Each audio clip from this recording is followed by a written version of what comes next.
Growing up in California in the 70s and 80s, I could never forget that I was black.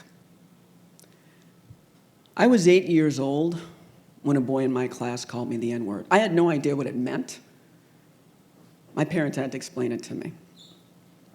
When I was in 7th grade, my parents borrowed money to send me to a prep school where kids from well-to-do families didn't use that kind of language. Instead, they called me spear chucker. I grew up with the agony of always feeling less than. Less than white girls with straight hair and skinny legs who treated me like I didn't exist. Less than classmates who danced at private clubs that black kids weren't allowed to attend. Less than peers who got good grades without being accused of plagiarism. Even when I graduated from Harvard Law School, yeah, shout out for Harvard.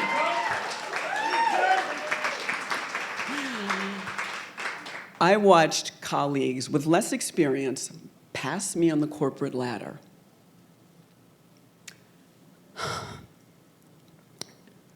These are experiences that leave a profound impact on the psyche, because you're always reminded that no matter how hard you work or how educated you are, you'll never really belong.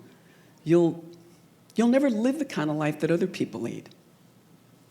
Not because of anything you've done wrong, but because there's something about you that you just can't change. And I can't emphasize how hard it is to live this way without feeling bitter and resentful, without feeling insecure and struggling to maintain a sense of confidence. It's hard not to carry anger that can burn within you with the intensity of a bonfire. And that's the world that I've lived in for most of my life. But I've also seen a different world, one we don't talk about as much, one that didn't exist when I was a kid. It's a world where my 13-year-old son can attend a school that's almost entirely white and be seen as a leader, not a leper.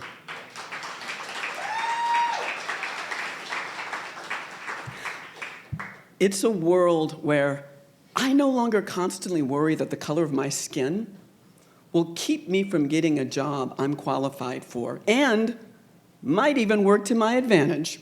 Let's be honest. It's a world where I've been able to craft a rich and rewarding life with a soulmate who's never felt less than because of the color of her skin, because she's white.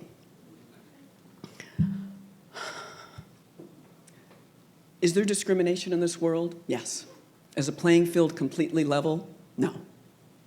But it's a world that I'm grateful my son lives in. And it's a world that I so wished that I could have lived in when I was little. Yet it's also a world that so many people can't see now because they're so focused on our differences, right? Everywhere we turn, it seems people are going out of their way to separate themselves from each other, whether it's based on the science they believe in, or their politics, or their pronouns. We all want to be different. The problem with celebrating our differences, though, is it's led to this unintended consequence. It's drawn us into a culture of outrage. We cancel people who don't share our values, who behave the wrong way, who say the wrong thing. What it's done is it's bred this hatred that keeps us from doing what we all desperately need to do to heal not just ourselves, but our country. It's keeping us from giving grace. Now, when we hear the word grace, it's tempting to think that it has some religious connotation, but no matter who or what we believe in, we are all capable of grace. Grace, at its core, is empathy. It is an acknowledgement that regardless of our individual journeys, we are all human beings. We are all flawed, some of us in ways that are more obvious than others. What that means is there's some good in the worst of us, and there's some evil in the best of us. Grace means being willing to give people the benefit of the doubt when they fall short, because at some point in our lives, we've all fallen short, right? But the highest form of grace that we can give is forgiveness. That's the space to fumble and to recover, because all of us have fumbled, and we've been grateful for the chance to make things right. Forgiveness doesn't mean forgetting all the wrongs people have done to us or ignoring all the work they have yet to do. We can still demand justice when we see it denied. Forgiveness isn't a sign of weakness or absolution for people who don't deserve it. It's the hope we give them that they can become better versions of themselves. But most importantly, forgiveness isn't a gift we give to other people. It is a gift we give to ourselves to reclaim our joy and to give us the space that we need to heal. Right now, it seems so many Americans think that forgiveness is impossible, that the people who've wronged us in the past are irredeemable, that our wounds are just too deep. What they forget is that even people who've suffered the deepest wounds have still managed to forgive. Forgiveness is why Nelson Mandela could walk out of his jail cell without any anger or bitterness after being in prison for 27 years.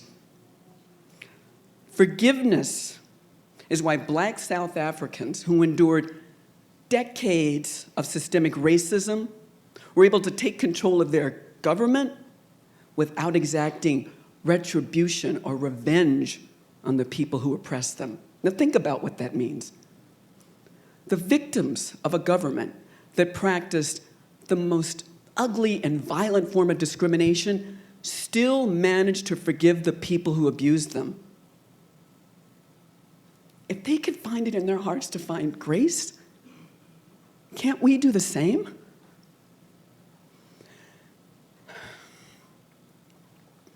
I didn't realize that I was capable of grace myself until a few years ago when I attended my high school reunion.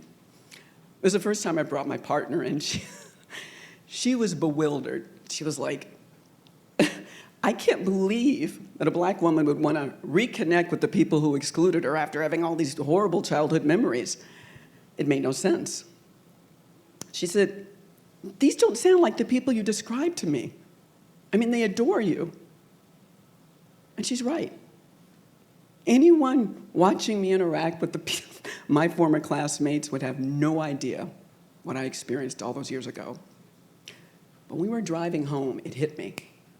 I suddenly understood why I was able to reconnect with the people I'd spent years resenting.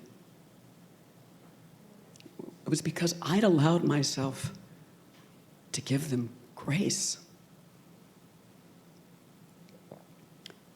Every reunion seems to bring us a little closer to each other. We laugh, we exchange hugs, we snap photos, and we chat for hours late into the night. We share career frustrations, and we joke that we're turning into our parents. We agree our lives haven't turned out exactly as we'd expected or as we'd hoped. We lament the wrinkles around our eyes and bodies that don't seem to work the way they used to, and the dawning awareness of our own mortality.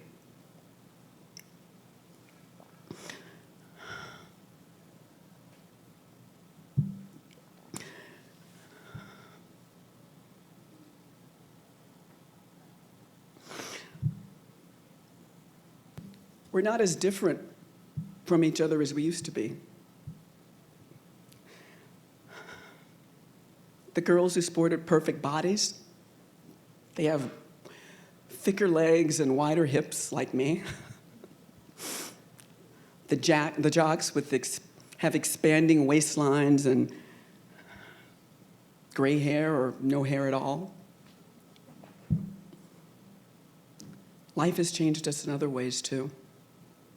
The kids who used to look down at me, their noses at me, now engage in these passionate discussions about social responsibility. Like me, they're concerned, they're worried about the slow motion collapse of our country, the rampant division, the gaping class divide. Like me, they're trying to raise kids to be better people. And seeing how they've grown has allowed me to do something I never would have thought I could have done when I was a child. Forgive them for the people they used to be, but aren't anymore. I've given them the space to become better people, and they have. I've allowed myself to look beyond our past differences and to see us all as human beings on the same journey. Because what separated us when we were kids has taken a back seat to those common threads that weave our lives together now. We're all dealing with the same stuff now. The stuff that makes us human. So, how do we find the space in our hearts to forgive? How do we heal from the wrongs others have done to us and the pain they've inflicted?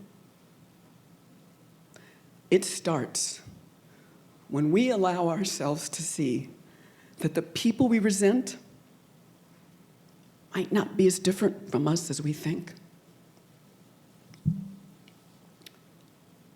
A few weeks after my last reunion, I got a Facebook friend request from someone I hadn't seen or thought of in years. It was Chris, one of the boys who called me Spirit Chucker in 7th grade. He was, like me, middle-aged. His face was fighting gravity.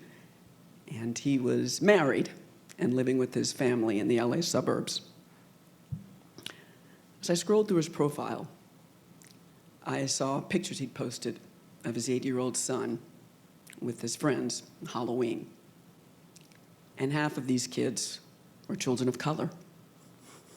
And as I looked a little closer, I saw his son was holding hands with a black girl.